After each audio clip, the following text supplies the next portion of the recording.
Hello everyone, this is Andrew. Welcome to Keen on America. On July 4th, 2026, America will be 250 years old. An anniversary that will, no doubt, be greeted with a mixture of celebration, contemplation, and resignation.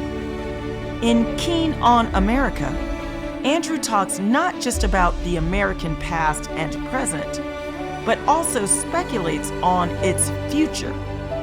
What, Andrew asks, will be the 21st century fate of this now venerable American republic? Hello everybody. Yesterday we had the controversial Canadian journalist Diane Francis on the show. She is very hawkish on the Russians. On her Substack page, she recently had a piece about how Russia is rotting and why Europe should panic. She fears that the Russians are about to invade France and Italy and the United Kingdom.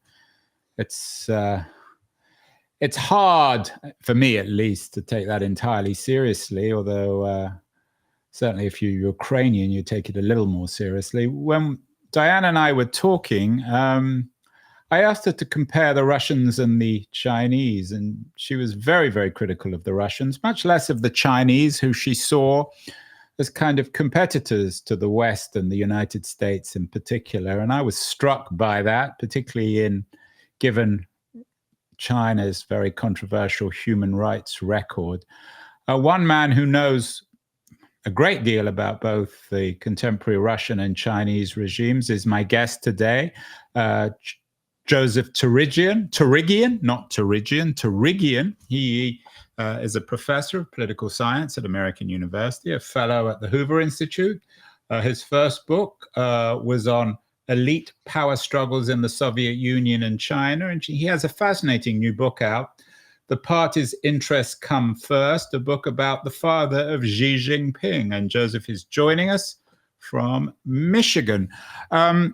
Joseph, I'm not sure if you had the opportunity to watch or listen to the Diana Francis conversation, but should we take that argument seriously, that somehow the Chinese are more palatable than the Russians or the contemporary Chinese? So the Chinese and the Russians meet a lot, and they often put out these statements about their vision of global order. And I think they have broadly similar sensibilities of what they want to achieve. Nevertheless, in the current situation, the Russians are taking a sledgehammer to the global order, whereas the Chinese are moving deliberately and competitively, but relatively speaking, a bit more cautiously. It may not be your expertise, Joseph, but I brought this up with Diane. She makes, of course, the argument about the Ukraine and the Russian invasion of Ukraine. But haven't the Chinese done the same thing in Tibet and in the western parts of the country, particularly in terms of the Uyghurs? So China's policies towards its ethnic minorities have rightly gotten a lot of attention. Under the Xi Jinping administration, they have moved in the direction of wanting to make Uyghurs and Tibetans feel like essentially one branch of the broader Chinese community, which is a little bit different from what his father did, as I write about in my book. His father, interestingly enough, had a sense of ownership about the Tibetan issue. It's something that Tibetans who met with him sensed and even talked about later, because he played a role in the incorporation of those territories into the People's Republic. And he at least was aware of a possibility of a different kind of approach, one that was about co-optation and winning people over and economic growth and bringing religion out into the open so it could be better controlled. And that's what they did for much of the 1980s. But there were forces within the party who determined that when you do that, actually, you just give people space to cause trouble. They're splitists, and they need to be cracked down on. And that's a very problematic conclusion. It was a much more complicated situation than that. And now Xi Jinping, looking at his father's legacy, looking at the collapse of the Soviet Union, I think really now wants to solve the ethnic issue permanently. And that explains why we've seen such a hardline position, both towards the Tibetans and the Uyghurs.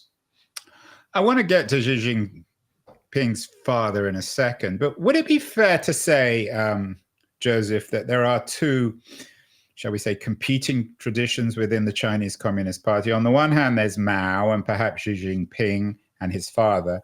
And on the other hand, there's the tradition of Deng Xiaoping. We did a show recently with Edward Luce, who has a wonderful new biography of Brzezinski out. You've probably had an opportunity to at least read the reviews, in which Deng Xiaoping comes across as a remarkably accessible, smart man. I'm not saying that Xi Jinping and Mao aren't, but are there the competing traditions? One more open, more liberal, one more hardline, the Maoist tradition, of course, being that of the Cultural Revolution, whereas Deng Xiaoping brought a more open capitalism and some degree of political toleration and openness to China?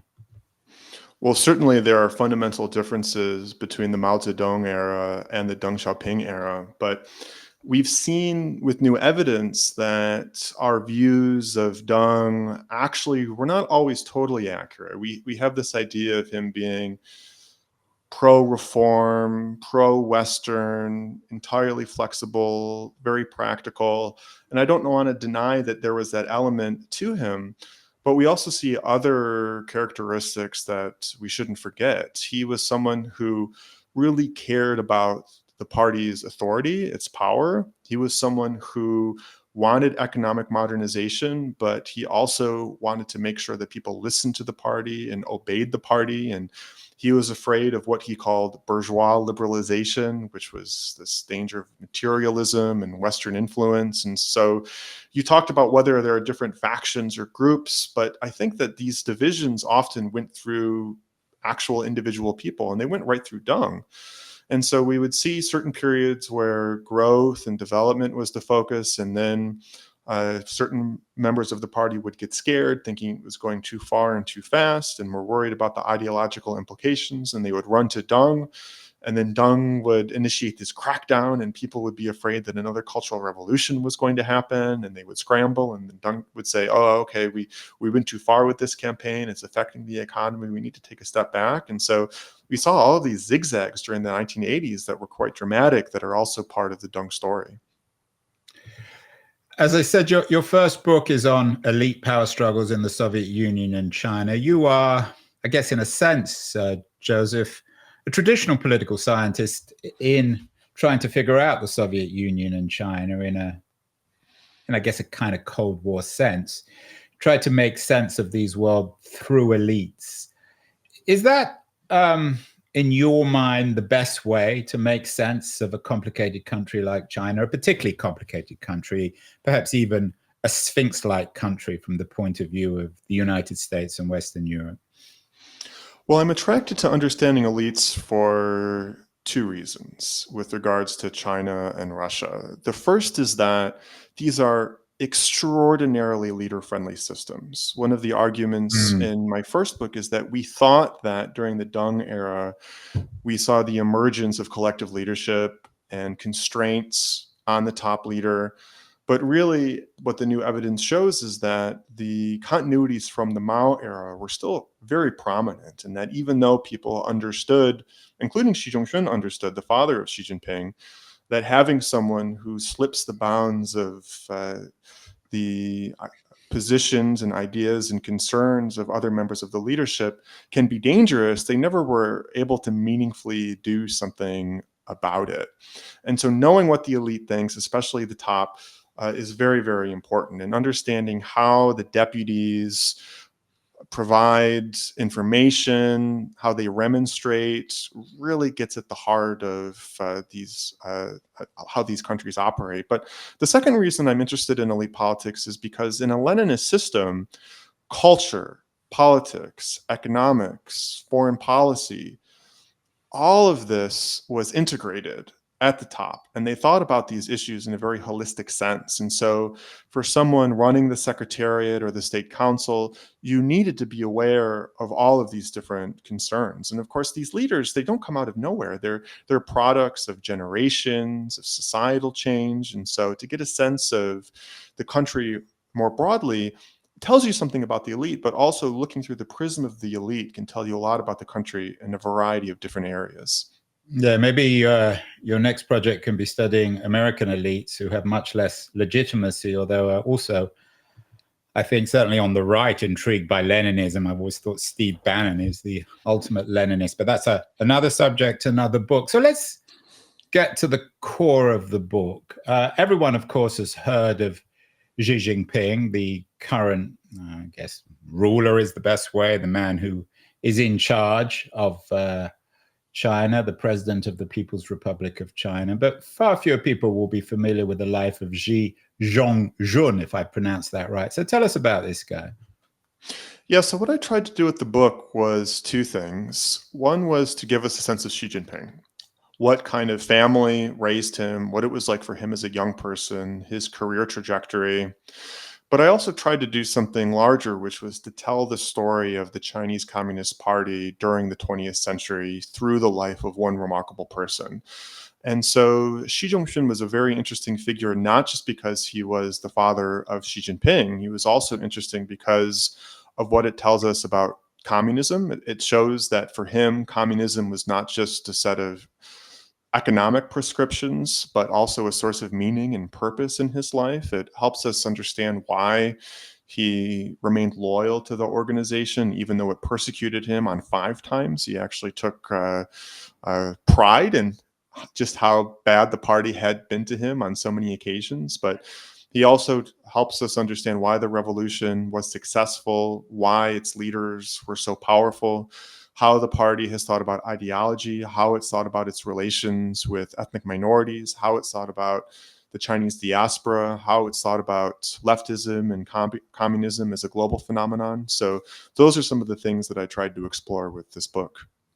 Yeah, and as you note, he led some of the party's efforts towards the Tibetans and the Taiwanese, and so that's also important in terms of liberal rights. How senior was he? I mean, and sometimes it's hard to actually make sense of some of these titles. I know he supposedly was the right hand of prominent leaders like Zhou Enlai, but what did that actually mean? How senior was he, and how close was he to Mao?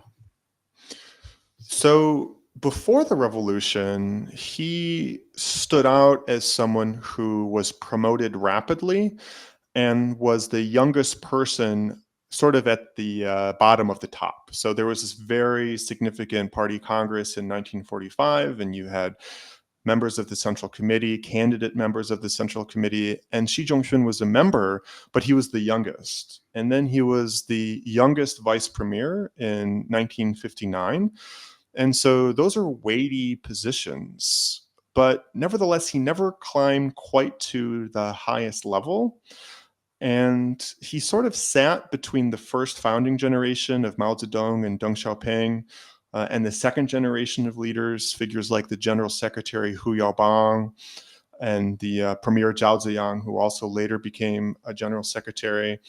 And so people might wonder why they should read a book about someone who was near the top, but not at the top. And actually, this, even though it was a very leader-friendly system, it was also one that was very difficult for the deputies, the people who were actually put in charge of executing policies. And so Mao and then Deng, they were often mercurial. They often changed their minds. It was often hard for people to get a read on them.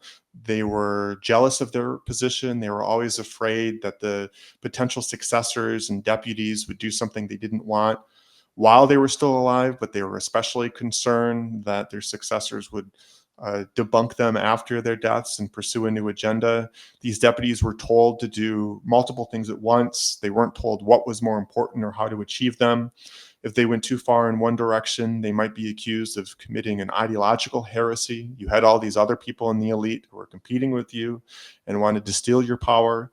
And so Xi Jinping would have seen all of this. You would have seen just how hard it was for people to maneuver in this kind of system and avoid purges or worse. It was Darkness and Noon, 1984, all these classic dystopian books.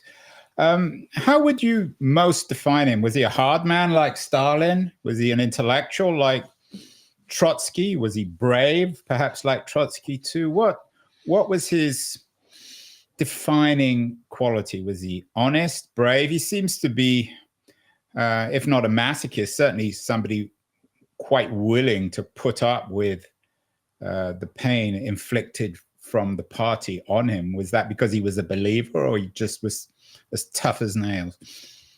Yeah, so his loyalty and dedication to the party certainly have to be forefronted as his most outstanding characteristic, right? And so to understand why, I think requires us to take a step back and think about the political culture of the Chinese Communist Party and the Soviet Union. And you mentioned Darkness at Noon, which is a wonderful novel for illustrating the emotional atmosphere of these kinds of organizations, which is in Darkness at Noon, you see these people who are totally loyal to Stalin, even though they're executed by Stalin. And it's true that often people, when they were sent to their deaths, they said, "Long live Stalin," on the way.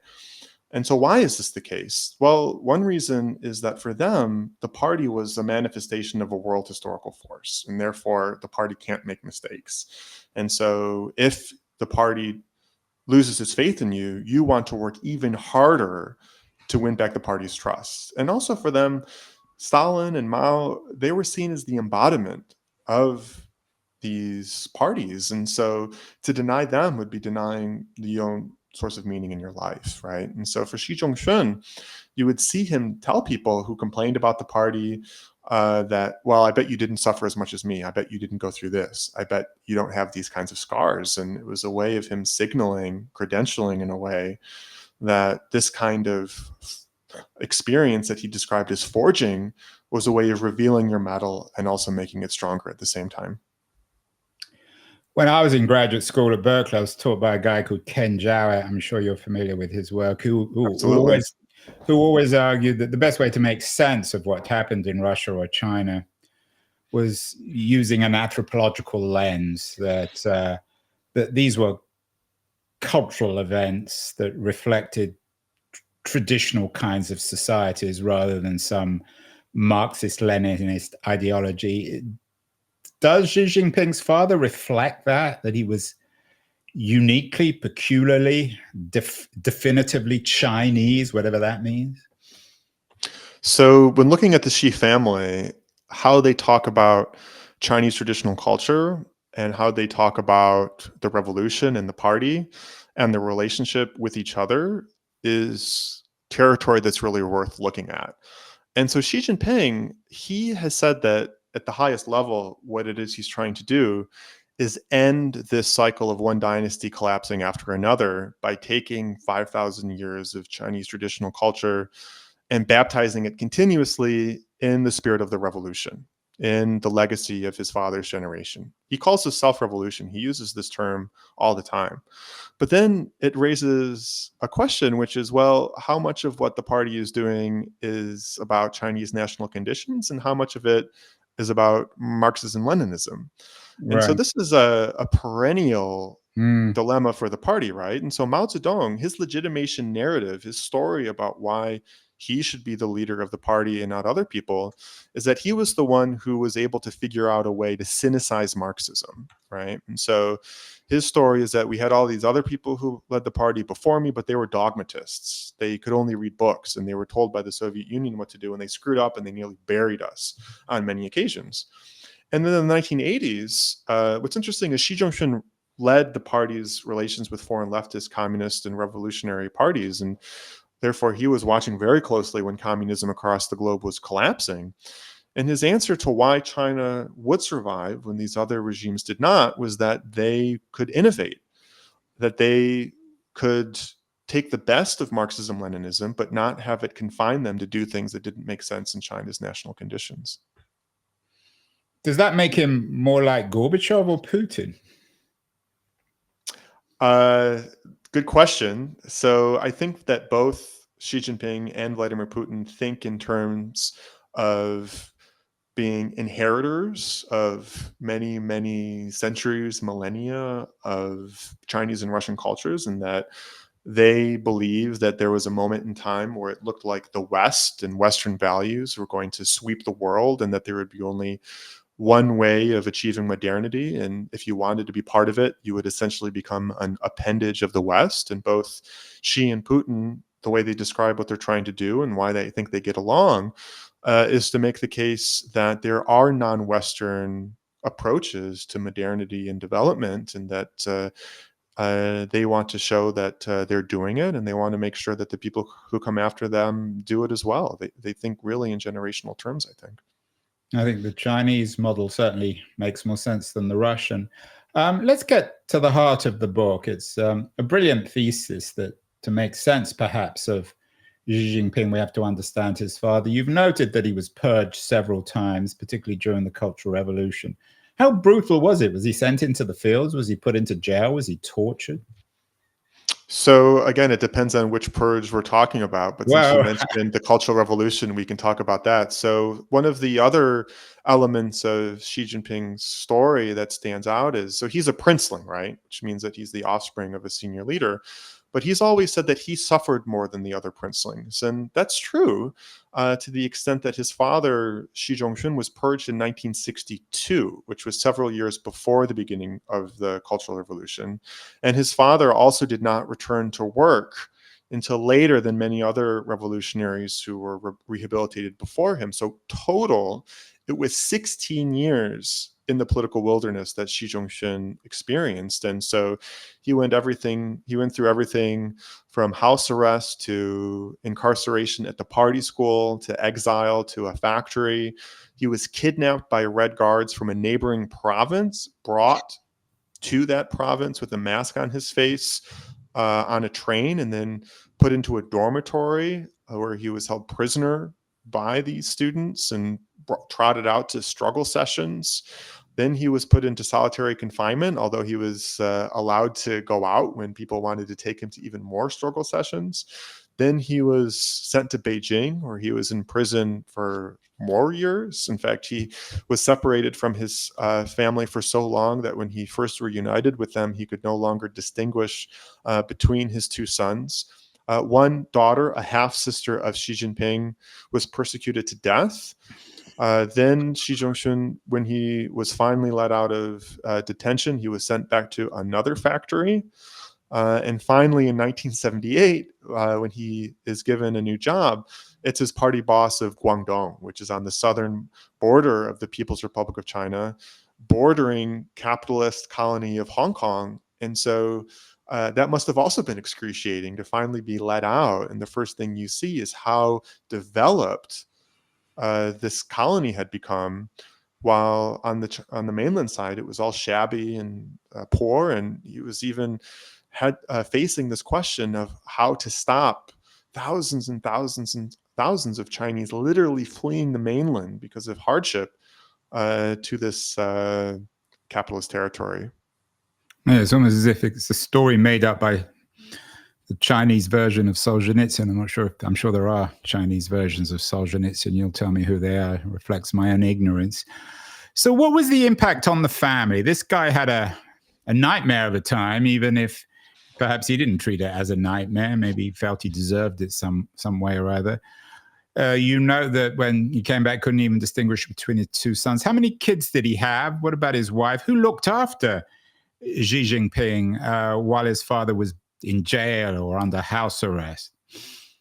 So he had two wives, and simultaneously or but back to back? No. Two different ones, and not simultaneously.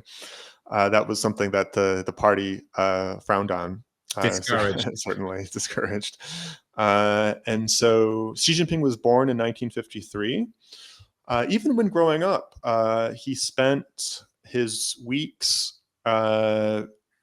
in a dormitory at the military-style school that he attended. So he was really only home on the weekends, and both of his parents were very busy.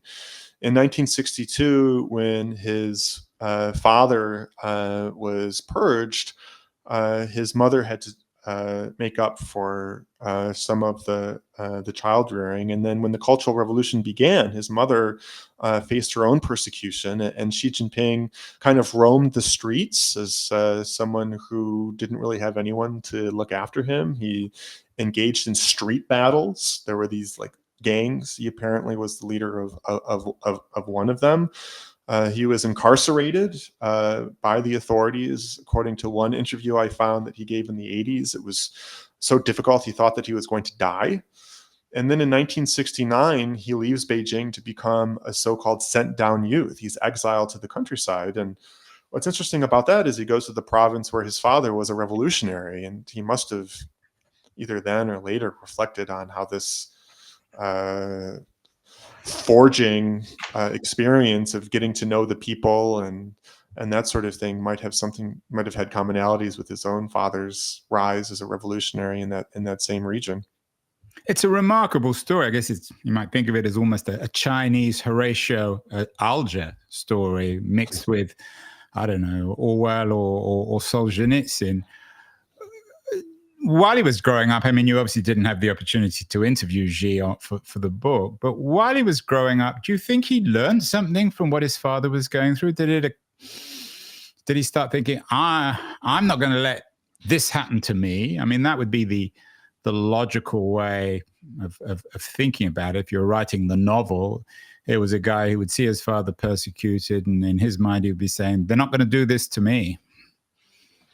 Yeah, so it's interesting, right? Like when you go through that kind of horrendous suffering, it's human to come to different conclusions. So figuring out what Xi Jinping thought can be very revealing. And so some people who went through the Cultural Revolution, they decided that they were going to make up for lost time afterwards. They were going to have fun. They were going to make money. They were going to study overseas.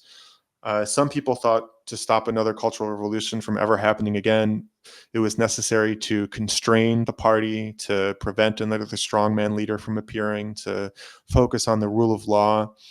And Xi Jinping, he admits that he went through a period of doubt, that he wondered why this kind of terrible thing could happen, why he was hurt, why he was persecuted, why his family went through that.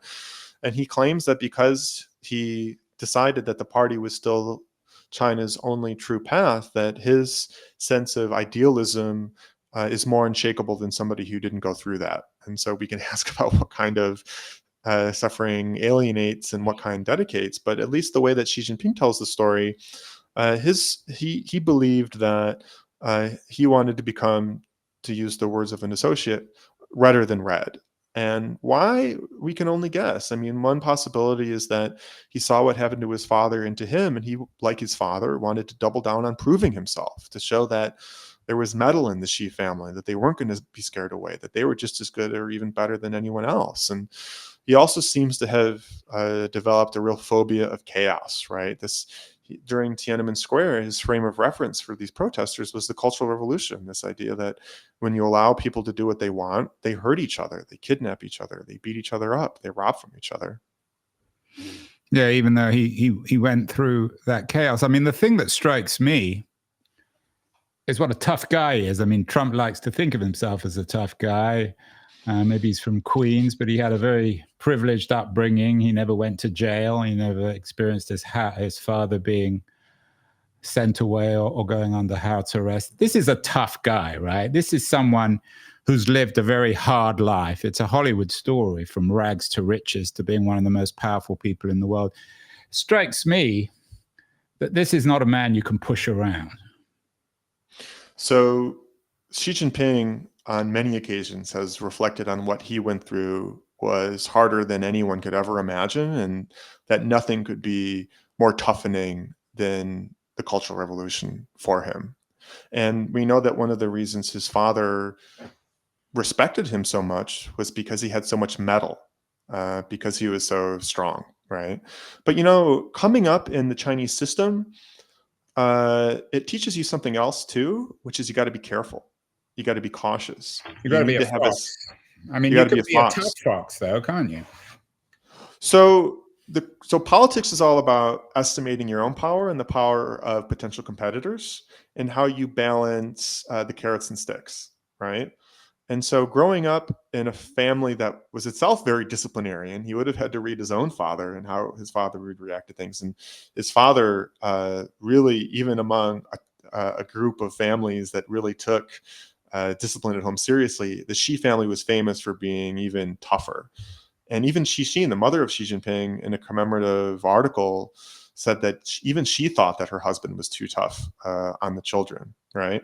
And so for Xi Jinping, he would have seen his father going through all of these purges. He would have seen his father involved in all of these political struggles at the very top.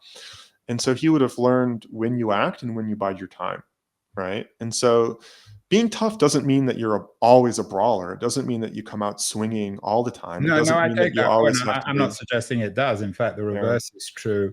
We've done lots of shows on Xi. I was telling you earlier, a lot of people argue that a lot of hawks argue that he's trying to aggregate as much power as Mao, and now the Chinese system is even more authoritarian.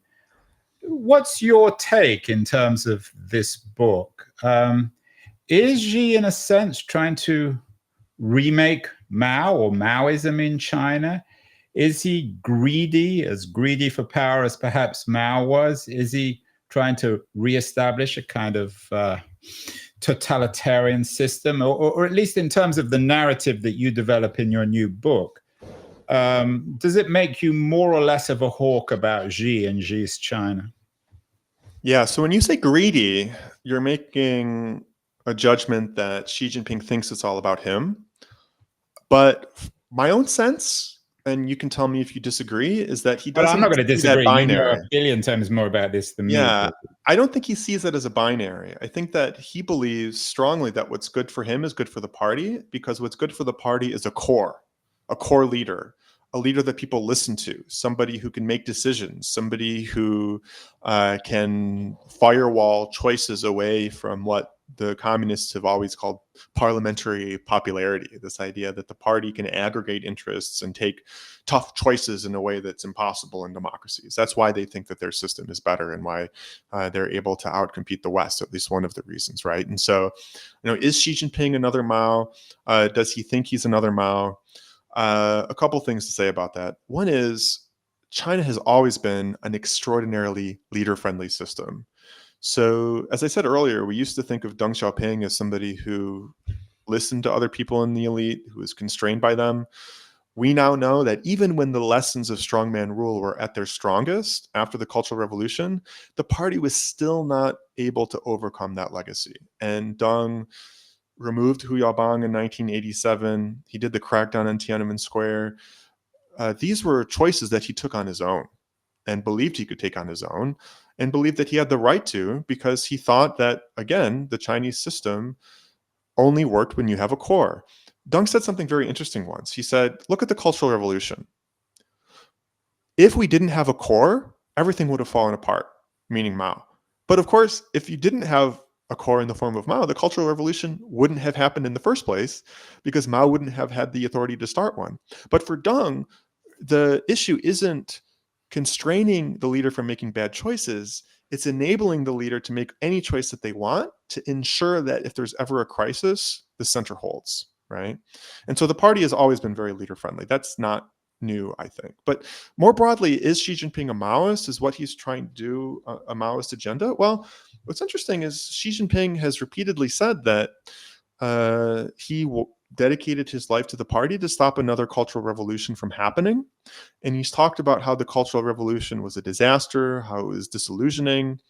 Nevertheless, there are messages that come out of the party that suggest they think that the party went too far in another direction after Mao's death, that then they didn't care about struggle enough. They didn't care about vigilance enough, that they didn't think enough about class struggle. And so what he says he's trying to do is avoid the extremism of the Mao era, while also addressing the real challenges that emerged since.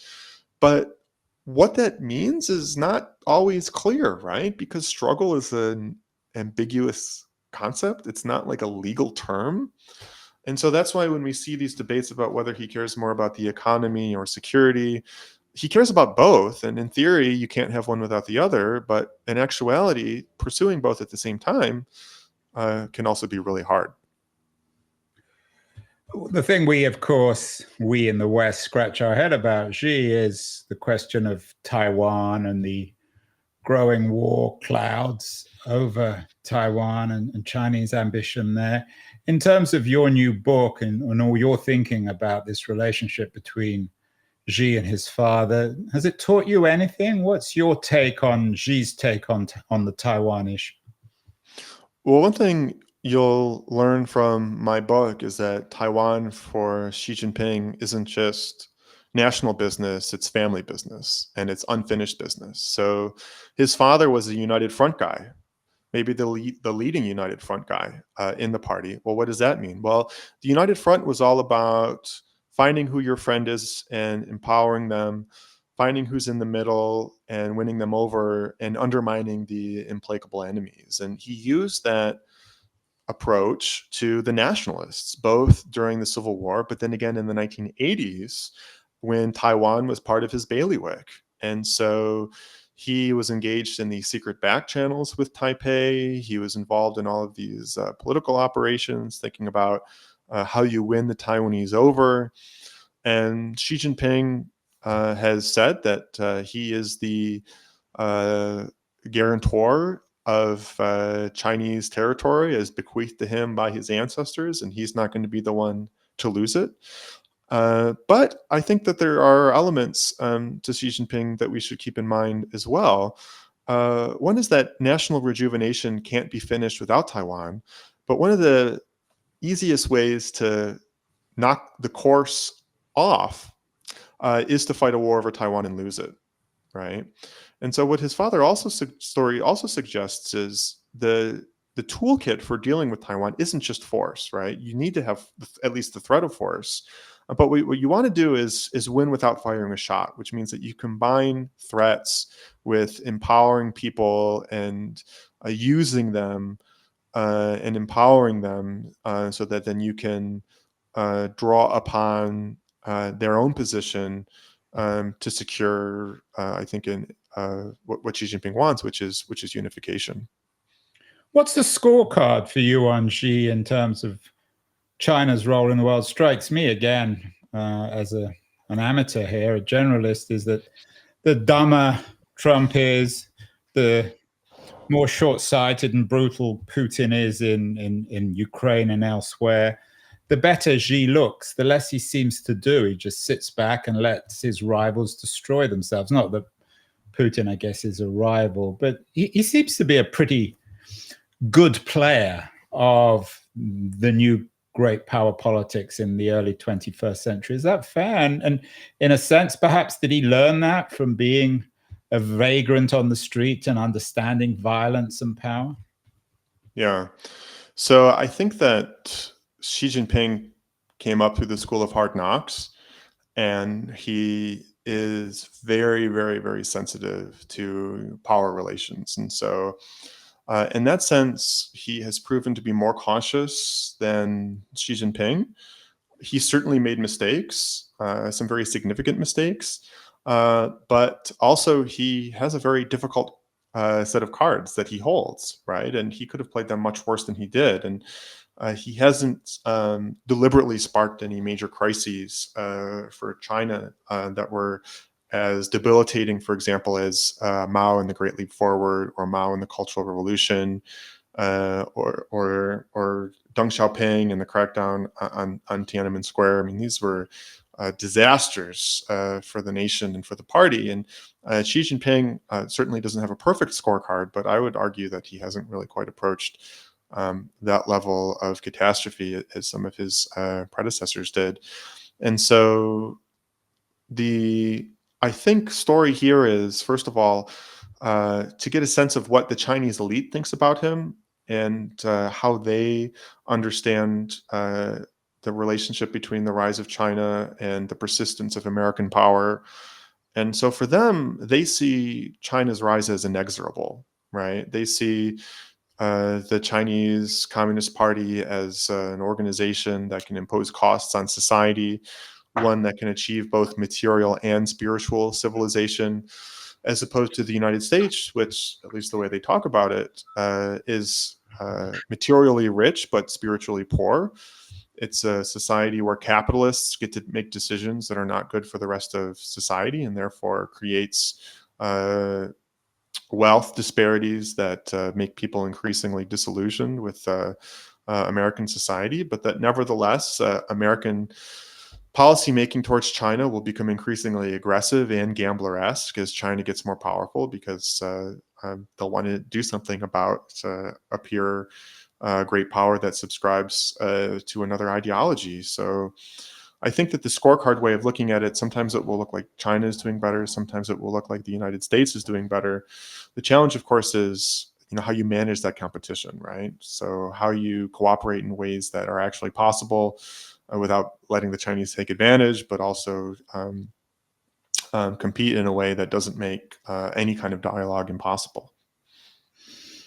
Yeah, certainly more success. My sense is more successful than unsuccessful. Not that there aren't inequalities in China between the super rich and everyone else. A couple more very brief questions, Joseph. You've been wonderfully generous with your time. This is a very general question, but I'm still going to ask it. How do most Chinese think about Xi? I mean, do they think of him as an uncle, a great leader like Mao, as a safe pair of hands? Do they sympathize with him because of all the struggles in his own life and what he went through? Is there a general consensus? I mean, it's not a democracy, of course, so he never gets elected, but there must be a sense amongst Chinese of who their leader actually is. Yeah. So for reasons I'm sure you understand, it's exceptionally difficult to do scientific polling in China. And people have every reason to describe their views in ways that are different from what they really think, because they want to protect themselves. And the other thing to say about this is opinions are very protean. They can shift very quickly. And we see that also in global polling about how popular America is versus China. The election of Trump, COVID, all of these things really kind of made the numbers jump quite drastically. And I think that also helps explain why people like Xi Jinping as well as Vladimir Putin are so proactive, is they understand that people can change rapidly in terms of how they feel about the leadership. I think also how old you are, your gender, your job, how much money you make, where you live, whether you live in a city, whether you live in the countryside, how exposed you are. Okay, I take your point, but very, very briefly, where is he most popular and least popular amongst these groups? The young, the old, the city, the countryside, the rich, the poor? I will say that anecdotally, when you talk to people who have gone to China recently, when you talk to people from China, when they visit other countries, there is a sense of frustration that is quite different from what we saw before COVID. And that there is this doubt about the direction of the country, worries about where they're going. COVID, I think, was very significant as a watershed in terms of these feelings. And of course, the people that we talk to, both here and in China, come from a particular set of individuals, right? So there's definitely a selection effect there. And Xi Jinping, I think, himself is very worried, right? So for Xi Jinping, as I said, what he really wants to do is make sure that the younger generation subscribes to the revolutionary cause. And how you do that is fraught, right? Because for him, it was this suffering that dedicated him. For his father, it was sort of the same story. But can you recreate that situation in a way that actually wins people over and doesn't scare them away? And so you have a crisis in the property market. You have a crisis in finding jobs for young people. He's dealing with that in part by telling a story of national sacrifice and putting the bigger interests ahead of your own, and even tells people that they too should go to the countryside. And whether people listen to that and how he tries to get them to listen is really, really, really worth looking at. So his natural constituency would be the school people who went through the same school of hard knocks in the countryside, and in an odd way, perhaps not unlike Trump and Putin. So you mean in the terms of I mean, you've noted that there's a lot of suspicion and unease about him, maybe particularly from younger people, but what about people who really like him? I mean, where's his core constituency? Yeah, so when people read my book and they think to themselves, why would anyone find meaning in putting their loyalties to a nation, to a party that has brought so much suffering to its people? Well, I think that for many who want more to their lives than making money and having fun, this idea of mission and patriotism and inheriting the revolution is quite meaningful to them. I think that's also a human reaction to. But of course, the question becomes how broad are those sensibilities? How do you keep those sensibilities to the extent that they're there? How you tell stories that are persuasive, believable, how you convince people that what the party says, is worth listening to. It's sort of like a cat and mouse game, right? Like the party is constantly trying to adapt and figure out new ways of going about this. But I don't think that its message is entirely foreign or strange to everyone within China. And we see these nationalists online. Not all of them are bots. Not all of them are paid by the party. There is a streak of, anti-Westernism that I think is quite pronounced in that country that the party can use. And of course, when you use those people, you need to be careful because if you really gin them up and get them excited, and then you disappoint them, then that's not a good thing either. Yeah, the real question maybe is whether Xi Jinping is the cat or the mouse. Finally, Joseph, this is a book about fathers and sons. Of course, there's a long tradition. You're a Russian man too. Turgenev wrote his famous book, Fathers and Sons. Mm-hmm. What did this book teach you? I'm not sure if you have any kids yourself. I have a son. What did this book teach you about fathers and sons? Everyone's written about fathers and sons from the Bible to Freud. Did it teach you or us, or should it teach us anything about the complexity of relations between fathers and sons? Yeah, it's interesting. Amir Viner, who's a professor at Stanford, he has a forthcoming book about the KGB, and he talks about how they too were preoccupied with the perennial question of fathers and sons. And it gets in also to the question of China's relationship with the outside world, this idea that was held both in Moscow during the Soviet period and in China now, that because the West is too cowardly to fight a war to destroy communism, where do they target? The young people. And they target them with sex, with consumerism, with materialism, with ideas of democracy. Even avant-garde art for them is an existential problem because it's not art for a political purpose. And for them, the moment of maximum vulnerability is when those younger people start to come up, and how you win them over to the cause. There was an interesting article in the Wall Street Journal just a few days ago about FAFO parenting, F around and find out parenting, and how it's a reaction to other people who had more maybe gentler models of raising their kids. And whether it kind of had an interesting binary to the article, which is you either frighten your kids into submission or you love your kids into submission. And for Xi Jinping, he sees the family as the first step to inculcating collective values, to inculcating values of respecting authority and putting other people's interests first, and that kind of thing. So, how you win people over, whether it's generational or whether it's how you win over Taiwan, and what the right mix of kindness and strictness is there aren't easy answers to these questions, I don't think. There certainly aren't, but I think your new book really brings a very original lens on the current situation in China and how we make sense of Xi Jinping, a remarkable man. I mean, the more I hear about him, the more remarkable he becomes. And certainly his story in your new book is remarkable and tells us a great deal about him. Joseph Torigian, thank you so much. Wonderful conversation on China, the United States, even Putin. To get you back on the show, this story of China, of Taiwan, of Tibet, and all these other issues isn't going away, and you're someone who gives it a great deal of thought. So thank you so much. Thanks so much for your questions and for having me on.